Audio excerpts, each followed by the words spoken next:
galgalli Har'aa Tel-Aviiv fi handhuura Israa'el keessatti nagaa osoo hin taane sagalee bakka kaam Iraan kan onnee namaa rummisiisuun dammaqee jira. Eegduun Warraaqsa Iraan duula Yaa Rasuulallaah jedhuun misaa'elota ishee Saffisa Sagalee Olii barreessuu fi drooniiwwan Haleellaa fayyadamuun iddoowwan lafee dugdaa Israa'el ta'an irratti Haleellaa guddaa raawwattee jirti. Gamoo Ministeera Ittisaa Israa'el iddoo ajajni waraanaa hundi itti kennamuu fi Buufata Xiyyaaraa Ben Gurion ulaa qilleensaa Israa'el isa guddaa Haleelamee jira. Bal'ina isaa qabannee jirra. Iraanii fi Hizbullaan tarsiimoo waraanaa sadarkaa olaanaa Rukuttaa Wal-Faanaa jedhamu fayyadamuun sirna ittisaa qilleensaa Israa'el Iron Dome fi David Sling jedhaman sammuu kompiitara isaanii burjaajessanii jiru.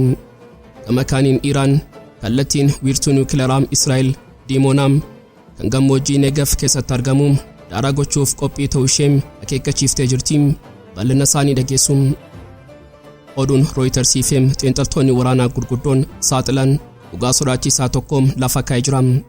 Iraan yoo kuufamni misaa'ela ishee dhumillee humna diroonii ishee qofaan galaana Hormuz ji'oota hedduuf cufuuf dandeettii qabdi jedhanii jiru.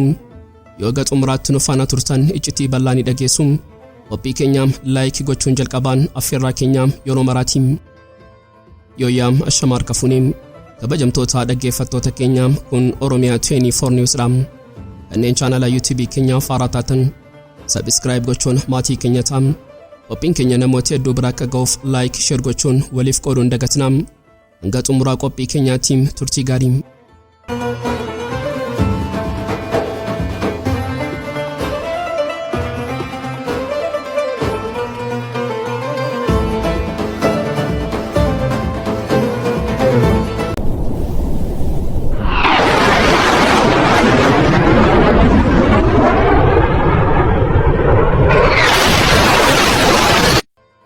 galgalli Har'aa Tel-Aviiv fi handhuura Israa'el keessatti nagaa osoo hin taane sagalee bakka kaam Iraan kan onnee namaa rummisiisuun dammaqee. Eegduun Warraaqsa Iraan duula Yaa Rasuulallaah jedhuun misaa'elota ishee Saffisa Sagalee Olii barreessanii fi drooniiwwan Haleellaa fayyadamuun iddoowwan lafee dugdaa Israa'el ta'an irratti Haleellaa guddaa raawwattee jirti. Gabaasni eegdota warraaqsaa Islaamaa Iraan aarii fi injifannoon guutamee akka saaxileetti misaa'elonni kunneen sirna ittisaa Ameerikaa isa guddaa Tiyaad jedhamu isa kannisni isa jala hin ba'u jedhamee faarfamu sana akka killee caccabsanii keessa darbuun iddoo barbaadan rukutanii jiru. Xiyyeeffannoon isaanii lafa duwwaa hin turre. Isaan gamoo ministeera Israa'el iddoo ajajni waraanaa hundi itti kennamuu fi Buufata Xiyyaaraa Ben Gurion ulaa qilleensaa Israa'el isa guddaa haleelanii jiru. Tarkaanfiin kun lola qofa miti, ni jadiina jaamsuudha. Iraan akka jettutti Haleellaa kanaan sirna raadarii Ameerikaa fi Israa'el 7 ol ta'an barbadeessitee jirti. Raadarii dhabuun waraana keessatti jaamaa ta'uu jechuudha. Kunis humna qilleensaa fi ittisaa diinaa laamsheessuuf tarkaanfii murteessaa ture. Jiraattonni Israa'el kanneen guyyoota darban osoo walirraa hin cinne da'oo lafa jalaa keessa bulan har'as sagalee saayireenii akeekkachiisaa dhaga'uun dhiphina keessa jiru. Iraan saayireeniin kun kan dhaabbatu miti, hanga nuti barbaannetti ni yaam jechuun dhaadattee jirti. Eegdonni warraaqsaa Islaamaa Iraan akeekkachiisaa xumuraa kennaniin iddoowwan waraanaa kanneen naannoo uummata nagaa keessa dhokatan hundanii rukunnaa lola ittaanu kana caalaa jabaataa.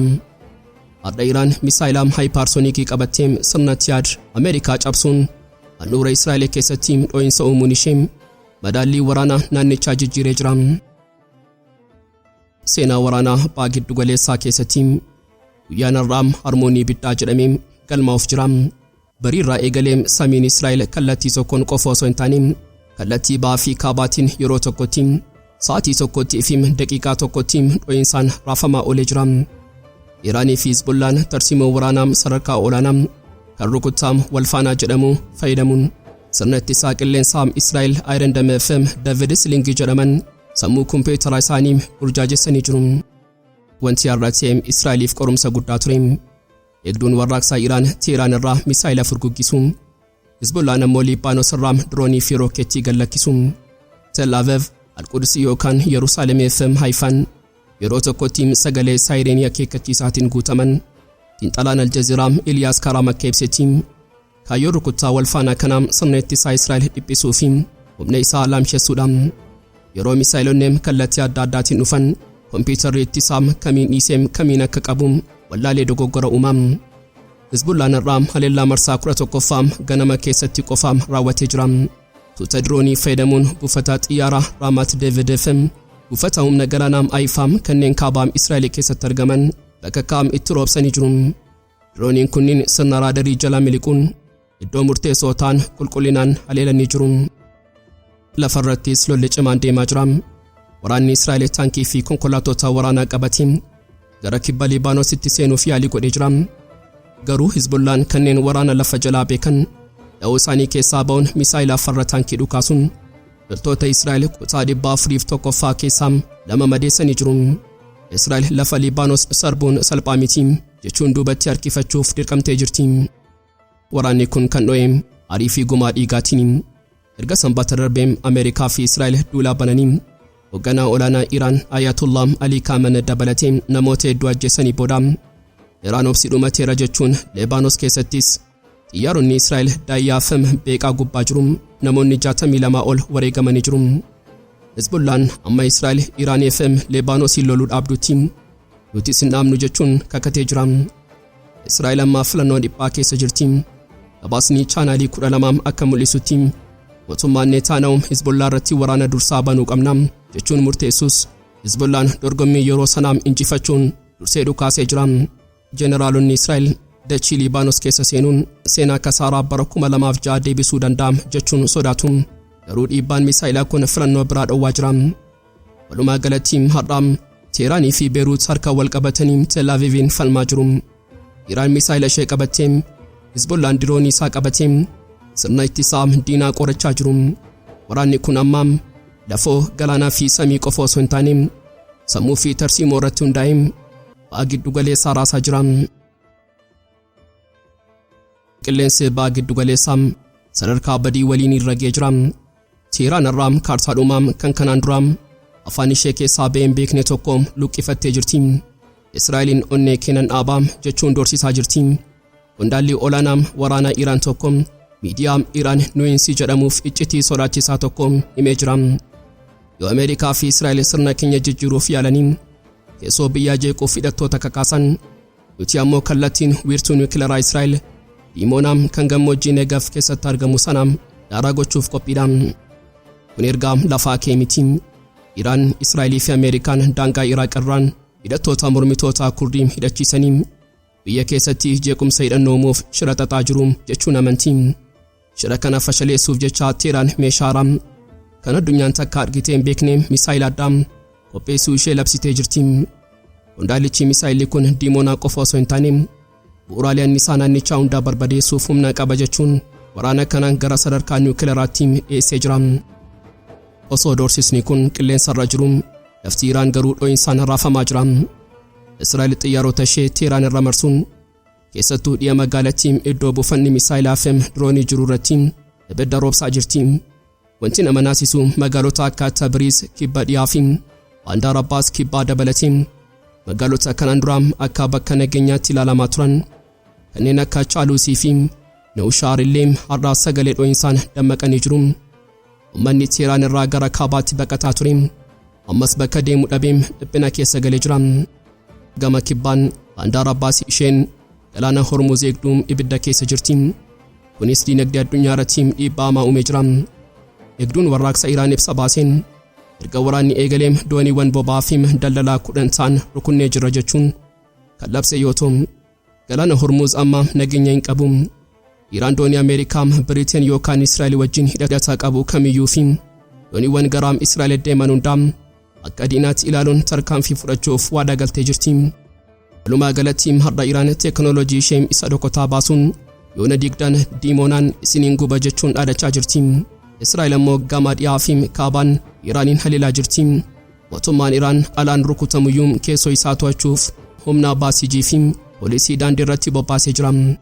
Nuti ammallee jirraam jechaa kan jiru waraanni kun amma buufata waraanaa irra darbee wiirtuu niwukilaraa fi boba'aa addunyaa irratti xiyyeeffachaa jira. Waraanni ba'aa giddu galeessaa ammaa daangaa dirree lolaa ce'uun gara waraana dippiloomaasii fi adamoo imbaasiitti jijjiirameera.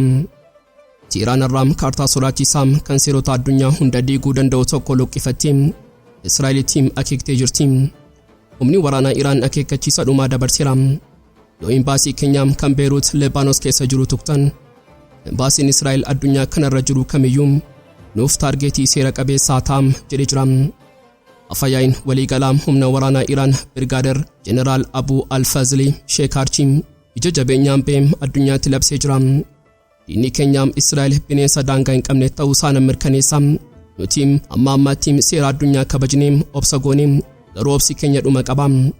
Yoo manni keenya Beirut keessaa tuqame manni keessan addunyaarra jiru kamuu nagaa hin argatu jechuun Sheekarchiin itti dabaluun Iraan biyyoota biraa wajjin diinummaa akka hin qabne garuu Ameerikaa fi Israa'el jilbeenfachiisuuf ammoo duubatti akka hin jenne murtoo ishee ibsitee jirti. Sodaan kun lafaa kee miti qabatamaa ta'uusaa Ameerikaan dursitee hubattee jirti.